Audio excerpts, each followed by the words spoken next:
Hi folks, in today's video I'll be reviewing the Lost Omens Ancestry Guide for Pathfinder 2nd Edition.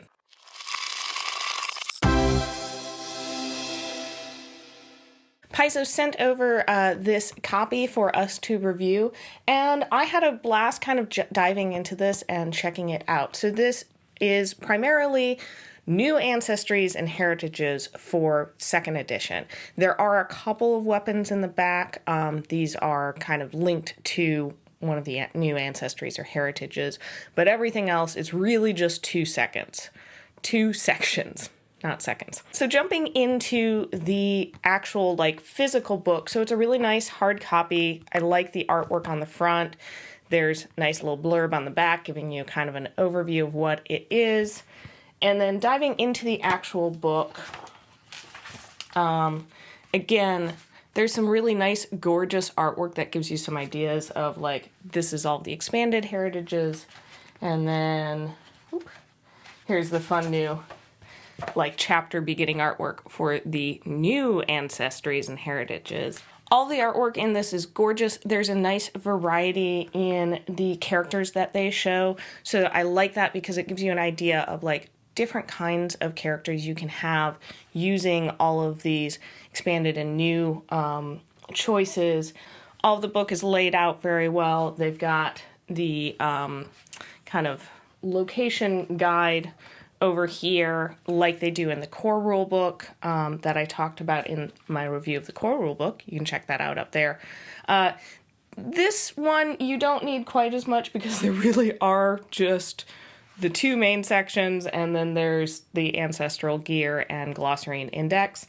But it's nice that it's in there. Also, there's lots of this box text throughout, and a lot of that box text provides you with some ideas of what kind of adventurer this character who has this ancestry or heritage might become, as well as things like how do other people react to this type of character.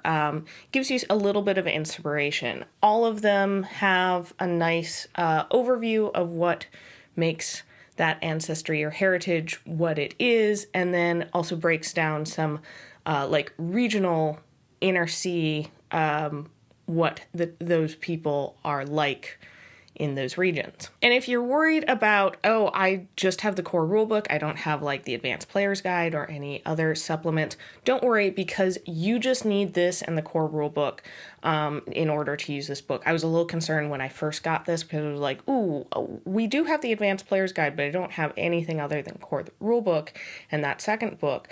But it does.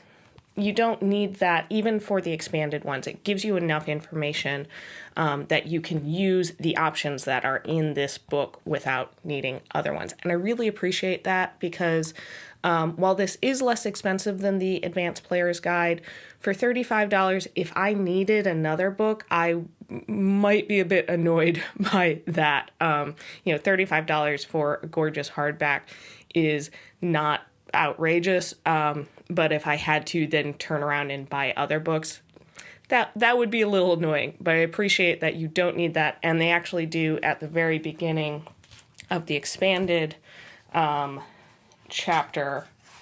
Let me get to it. They even do on this page, which gives you an overview of all the expanded ones. They include what page of what book the original entry appears on. So if you do have those books and you want to combine that with what's in this book, you can easily find that. I really appreciate that because then you're not having to flip back and forth through books. You know exactly where you're going. So for all of the expanded ones, I'll put a list of them all here because I'm not going to go over each and every one. This adds a lot more options, a few more feats for them. I like this, especially if you want to further customize, you want to add a lot of variety to your character. This does give you a little bit more of that kind of feel like as we're adding more and more books, that's going to happen. So if that overwhelms you, then maybe just stick with the core rule book. But if you are somebody who's looking for, I really want something a little different with this rat folk, hey, you can pick up this book and it will have some of those options for you. And the text and the info that's in here is not the exact same like intro text that's in the other books, which I appreciate. It does give you kind of the same basic info, so it's not really adding a whole lot of new things to like what this heritage or ancestry is, but it is written a little different, so it's not just copy and pasted from another book. And then it does go into a lot of those, well, what are those people like in these new regions in the inner seas? All right, so let's now jump into the new stuff. So there are 6 new ancestries in this book. You have the androids, the fletchlings, the flesh warps, kitsune, sprites, and strix. Androids are your typical androids, a combination of tech as well as like more humanoid features. With the tech aspect, you get different abilities, different feats, depending on like what parts your android has. And then the kind of trade-off is not understanding as much of like human emotions and stuff like this. These androids might feel familiar because they feel very similar to the androids in Starfinder, which I think is cool, seeing as like Starfinder is kind of this world way in the future. So that's a cool element if you're wanting to add a little bit more tech into your typical fantasy setting. Fetchlings are creatures from the shadow plane, so all of their features and abilities revolve around shadows. These are kind of a cool new ancestry. They look like humans, except for, all of the colors are a little bit muted, kind of shadowy. These have a very like goth look to them, so if that's the type of character you want, you might want to pick this one out. And some of their abilities I could see be really fun and a really good combo with like a rogue or like a more assassin type character, because you're able to like interact with things using your shadow, stuff like that. Yeah, it's an interesting one. Not my favorite out of them, but I still like it. Next up are the flesh warps, and these are ancestry that's a result of a magical transformation. So it could be an accident, it could be because of some form of torture, and it's just kind of a hodgepodge of a whole bunch different body parts. So you have like your base, humanoid figure, but you might have like an extra arm or a mouth in a weird spot or tentacles. These are weird. I think they're also kind of the most unique out of all of the new ones. A little on the weird side, and I think maybe double check with your table, because if there's anybody that like the body horror element side is like a no-go, I could see this being slightly problematic, but it's really interesting. And I'm kind of interested to see like how you play that out as a character, like, because it's going to be hard to kind of hide, like, I've got an extra arm. There's going to be definitely some fun social aspects to this character. The kitsune you'll be familiar with if you know Japanese folklore. It's a shape changer with a humanoid and a fox form. This is going to be a great ancestry to choose if you're wanting to do stuff with disguise and or more of the social elements, which I like that aspect of this ancestry. And it's cool kind of seeing a little bit more wider cultural influence on the game. Sprites introduce the first tiny playable ancestry. And so sprites, it's kind of the little like pixie sprite type characters. I really like this because of the tiny aspect. I think this adds a really interesting element.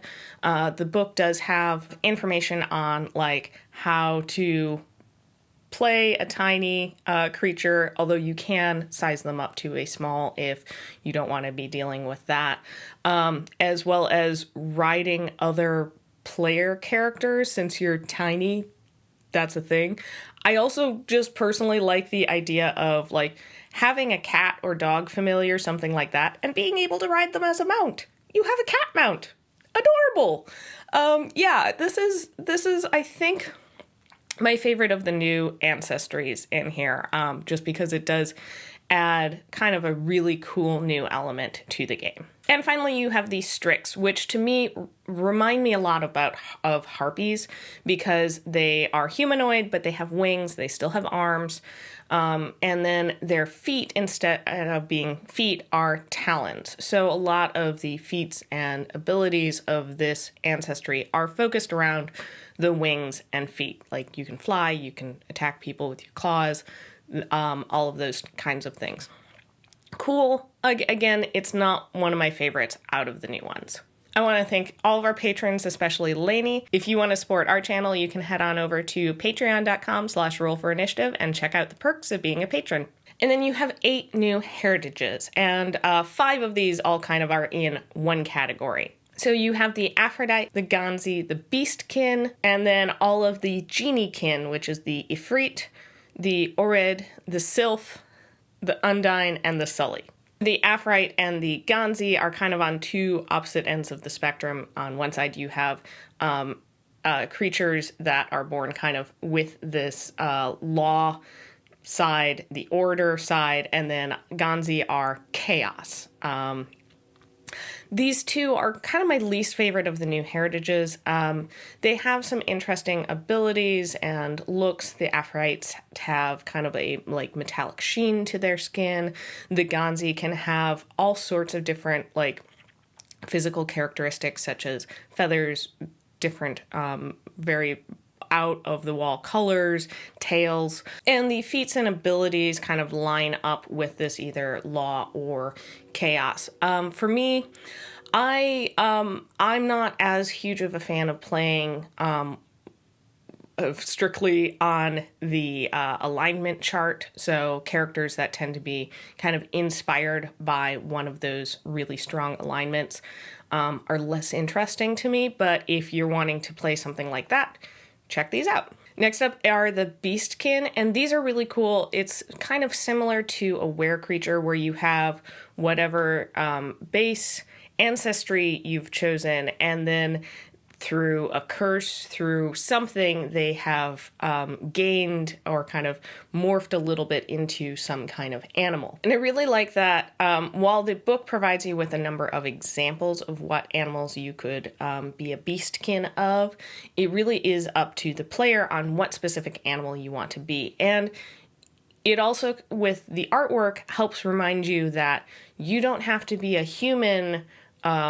dog combo or a human bird, human gerbil, whatever it is.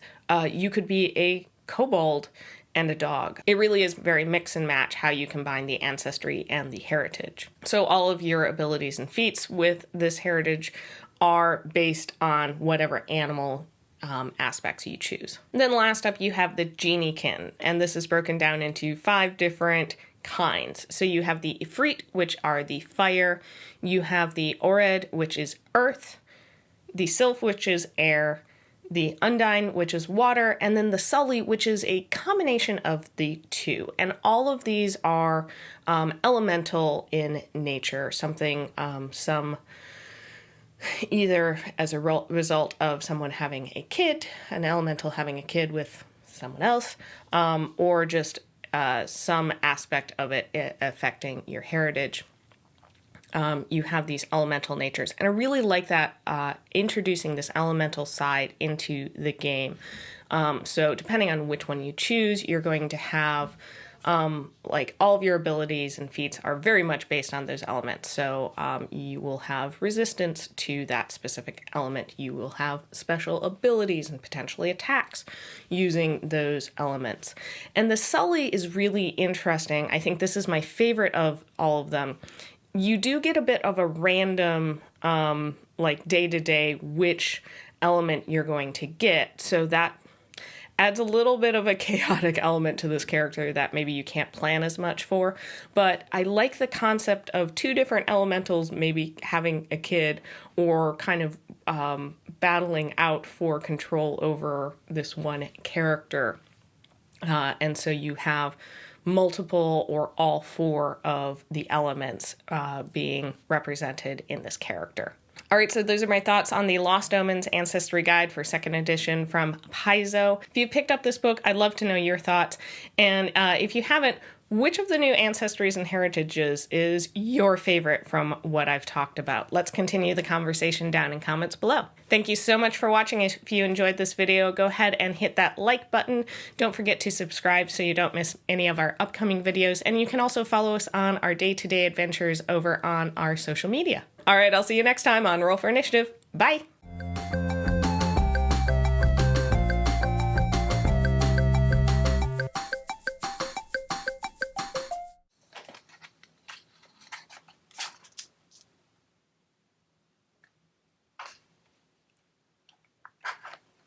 Oh,